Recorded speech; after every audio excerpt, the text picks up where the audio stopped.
Welcome to The Forecast, a podcast by Rain the Growth Agency. I'm your host, Morgan Willis. Today, we have three special guests, Rain's summer interns. I'm joined today by Siobhan, Letty, and Tevon, who have spent the last few months working at the agency. I'll allow them to introduce themselves. Hi, I'm Siobhan Nolan. I am the project management intern for this summer. I am based in Minneapolis, Minnesota, and I just graduated from the University of Minnesota. I'm Leticia, but I also go by Letty. I represent the marketing department, and I'm based in Miami, Florida, and I have a bachelor's in creative advertising from the University of Miami. I'm Tevon. I am in the media planning department. I am based in Portland, Oregon, and I went to school at the University of Oregon. Today, we'll be talking about something that we've touched on in other episodes, Gen Z marketing. Full transparency here, I guess you would call it an elder Gen Zer. I was born in one of the first years of Gen Z, so I do have some skin in the game for this topic. We'll start with Letty. Can you give me 1 to 2 things that you think marketers should know about Gen Z? I believe we are a generation really led by understanding brands and communicating with them, by having a touch of humor and also just relatability. I've seen a lot of content that just surfaces on even TikTok or Instagram, and I feel like they're most effective when they have a relatable and also very humorous side to it. And I think it grabs more of the attention and just provokes more action to engage with a brand when they include 2 of those things, especially if they're trying to target our generation. So I feel like that's 2 things that marketers should keep in touch with when they're trying to target Gen Z, a Gen Z audience in general. Do you have any specific examples of a brand that you think works really well with Gen Z? It can be anything. I would say off the top of my head, I think of Road Beauty from Hailey Bieber. I've seen a lot of her campaigns touch upon the texture side and really emphasize the connection of her products and her beauty products specifically with food.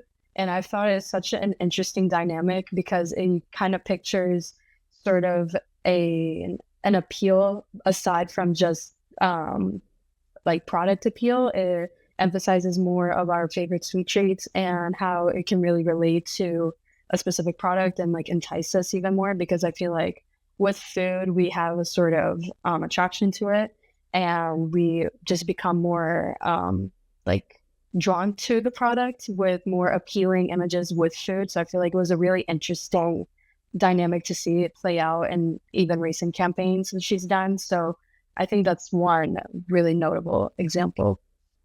So I haven't seen this particular campaign, but it sounds like because, it's a beauty campaign, but because it is sort of wrapped up in other parts of our culture, in food, that's why it resonates. Is that correct?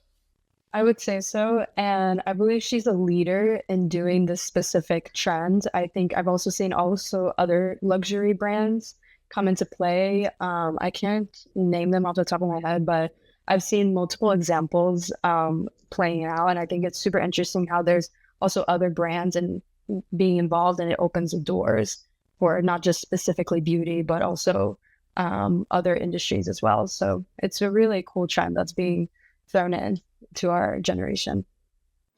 This is for you, Letty, and also anybody else who wants to answer this question. But we hear a lot of talk about influencers today and how influencers are the next big thing. They really are already the next big thing in marketing, especially marketing towards younger people and Gen Z. I'm curious what your thoughts are on using influencers in advertising and marketing. I believe if it's used well, then it can be extremely effective. It really just depends on the specific brand and how they really like to tie in influencers and how they use them. Because sometimes influencers can be used effectively with some other brands or even celebrities in general.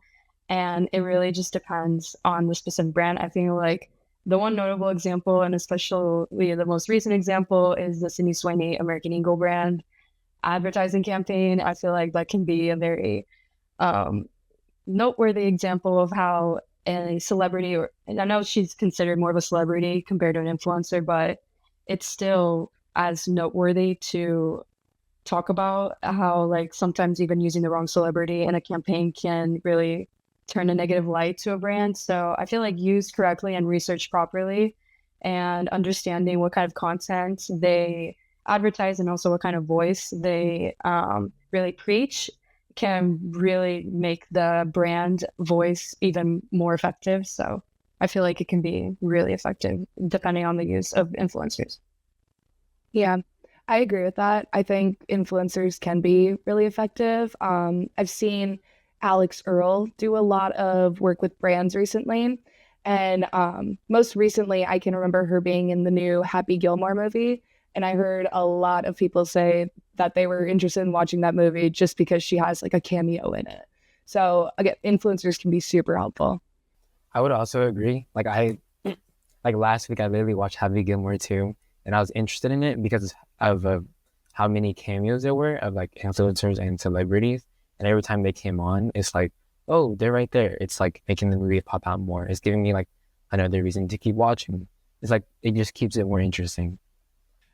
Siobhan, I'm curious which platforms you and everybody else on the call use the most, and what you see your peers using the most. There's a lot of talk about where advertisers should reach Gen Z. Everybody's talking about TikTok, but I'd just love to hear from your perspective where they should be reaching your generation. Yeah. Like you said, TikTok, I think, is the most agreed upon biggest platform for Gen Z. I know it is for me specifically. I am on TikTok more than any other platform. I think that can be attributed to the algorithm and how well that's developed so that it really is only showing you videos that align with what you're interested in. Another platform is Instagram. Gen Z and my generation, we really grew up on that. So we've seen how it's developed throughout the years. I'd say now it's a lot less free flowing than it used to be. I would say it's the online way to portray what you want people to think of you and what you want your online image to be.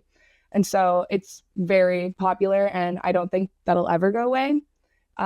It is also, in my opinion, a really great place for advertisement. I fall victim to advertisements there almost every day. So, yeah, other than that, Snapchat used to be very popular, but I think it is declining now. I personally don't really use it, and I know most of my peers don't use it either. And then also Twitter, or otherwise known as X now, that's still very popular, but I do think that's more popular amongst older Gen Zs. And yeah, I think those are the main platforms that are popular. I'm curious to know as well where you consume streaming media. YouTube is the biggest player there, but Netflix and Hulu, there are a bunch of big players in the CTV streaming space, and I would love to know where you guys spend your time there. Yeah, that's something I forgot to mention. YouTube is huge for Gen Z. I personally don't use it that often, but I know most Gen Z people that I know use it every day. Another platform that I'd say is most popular is HBO Max. They've been coming out with a lot of great TV series, and I think they're, other than Netflix, are the most popular kind of like TV streaming platform. So that's definitely where I consume most of my streaming media. Letty and Tevin, would you say it's the same for both of you? I would definitely say so. I would also like to add, like you mentioned before, Hulu. I really do believe that depending on the type of content I watch, when there are ads, there are a lot of ads tailoring to brands that I also find appealing or that I would consider buying, for example. So I believe it's a really untouched space and like strong potential for our generation or even younger, and just a range of generations. I feel like it's very varied when it comes to that platform. So yeah, I would say Hulu. Honestly, I would say like another like streaming platform would be like Twitch, if you guys know about that, like the live streaming service. I feel like nowadays in this generation, there are like a lot of people like chiming into content creators going online on Twitch and like their everyday lives. I feel like I always see people on there like thousands of viewers and whatnot. Like I fall victim to that too. I watch Twitch sometimes as well. Like watching some of my favorite like influencers or like celebrities is something that I usually do. So I feel like Twitch is on like the come up in a way, or like on the rise in this generation. I agree with that. Twitch is huge right now. Yeah, I think that Twitch might be a little underutilized by advertisers. I know a lot of people watch it, especially in the younger generations, but it doesn't seem like it gets much attention from advertisers today who are really focused on the big dogs like YouTube, Hulu, HBO Max, etc. So this will be a question for all of you, but let's start with Tevon here. I'm curious to know if there are any examples or just things that you can think of, examples of brands attempting to connect with Gen Z, younger generations, and failing at that mission. You know, what shouldn't brands do, I guess, when trying to connect with Gen Z? I'd say one thing is like going back on influencers. I feel like if that specific influencer doesn't align with your campaign or your like brand in general, it's not going to work out well. I feel like if the brand isn't totally transparent with the customers, then it's not going to work out as well. Just because I feel like customer or Gen Z these days are more geared to transparency and more authenticity. So just staying along those lines. Yeah, I agree with Tevon. I think that transparency is key. Our generation is very, quote, for lack of a better term, woke. And so I think maintaining that transparency and really like holding true to your values, that's super important. And Gen Z will do their digging behind any brand. So it's very important to know what you have in the past and relay what you want to be relaying. I would also like to echo what Tevon and Siobhan were saying. 100% agree that transparency is extremely important for a brand to just maintain its reputation. But also, I believe just understanding the language of Gen Z. I feel like we're a very meticulous generation, and we, like Siobhan said, analyze everything to the core. So I think just being careful and understanding how you word specific even products or a social media post can make a world of a difference. And I think even within our generation, there's a culture of like just cancel culture that's extremely popular and can be very quick to just really deteriorate a brand. So I think as long as they're careful, then a brand just needs to keep an eye out on how to keep Gen Z in good standing with them, honestly. Yeah. To the point of brands doing, or Gen Z doing their research on brands, it sounds like brands need to be careful not to, talk the talk, but not walk the walk with attempting to connect with younger generations. I know we brought up the Sydney Sweeney ad, which is, a big topic of discussion right now. American Eagle released this ad about Sydney Sweeney and her jeans, which has caused quite a bit of backlash. And I think that is a good example of brands maybe attempting to do something out of the box or, using a very popular actress to connect with a younger generation, but then failing in terms of the values that they're upholding. Tevon, I'd like to know how you think that your generation, Gen Z's purchasing behavior differs from past generations. How does it differ from millennials, let's say? I feel like Gen Z does more research before buying, and we rely heavily on like peer reviews. So like influencers, user-generated content. I feel like we're less influenced by traditional ads and more by what we see on social media or hear through word of mouth. We're more selective, and I feel like we'll support brands that align with our values. For example, if we're like deciding to be between like two different skincare brands, we're more likely to go with one that's like more cruelty-free, has transparent ingredients, and like someone that recommended by someone we trust from a like trusted source, maybe like an influencer on TikTok, someone who's very like transparent with their audience and has like a good background. We would trust them more, even if it's not the cheapest option, but something along like those lines. Yeah, I agree with Tevon. Virtually any time that I buy something, I go to TikTok first and we'll look at the reviews that people have on that. I mean, just this morning, I bought a pair of boots and I made my decision solely based off of TikTok reviews on it. So it's definitely the way to be marketing to Gen Z is through influencers and through TikTok, because we trust that. It used to be, I think, sort of enough to just throw in an advertisement for a product. And in the advertisement, you could have testimonials from people who bought the product before. But I think we're sort of past that now. And to your points, we do need to invest in influencer reviews, invest in the quality of the product as well to make sure that what you're selling is actually good and people will actually like it and hopefully rave about it on social media, rather than just thinking that you can run an ad saying that the product is good and people will believe it at face value. Starting with you, Letty, now that you've been sort of on the inside of an agency, what do you think about a future career in advertising? I believe it's definitely something I'm going to consider after the summer. I feel like every experience I've gotten through Rain has been so rewarding. And it's what I initially came in to this internship hoping for. And now that I feel like it's fulfilled, I do think that a career in advertising really is something I would like to pursue after my studies. So I'm definitely keeping an open mind. And even if I'm tapping into more of a creative or strategic side, I'm still just keeping all my doors open for right now. I feel like that's the best option. And just exploring what kind of opportunities awaits after my studies. So yeah, definitely. Yeah, I agree with Letty. I didn't come from an advertising background. I majored in psychology in school. And so I kind of came into this internship with like a blank slate, no expectations and nothing like that.